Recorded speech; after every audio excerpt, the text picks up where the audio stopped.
Morning বন্ধুরা, happy Sunday. তো দেখো, আজকে সানডেতে আমি সকালবেলা কি টিফিন করেছি। আজকে আমার টিফিন করতে অনেকটাই লেট হয়ে গেছে, কারণ আজ একাদশী, তো একটা বছর তো আমাকে একাদশী করতে হবে। যাই হোক, দেখো আমি কী করেছি। আজকে আমি করেছি সকালবেলা লুচি, আলুর দম আর মিষ্টি, কারণ আজ তো ভাত খেতে পারবো না, যার জন্য সকালবেলায় লুচি, আলুর দম, মিষ্টি। এই হচ্ছে সকালের ব্রেকফাস্ট।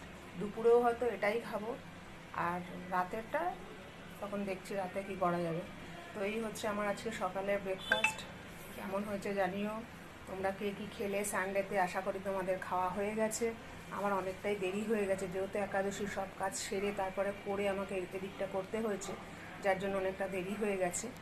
তো আমার টিফিনটা মানে সকালের ব্রেকফাস্টটা কেমন লাগলো জানিও, আর তোমরা কে কী খেলে জানিও।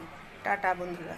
হয়তো আজকে দুপুরবেলা তো রান্না করব না, দুপুরের ভিডিও নাও আসতে পারে, কারণ এই খাবারটাই দুপুরবেলা আবার একটু লুচি করে নেবো, আর এই আলুর দমটা আছে, ওটা দিয়ে হয়ে যাবে। হয়তো দুপুরবেলা আজকে রান্নার ভিডিও দিতে পারবো না, আগামীকাল আবার দেবো।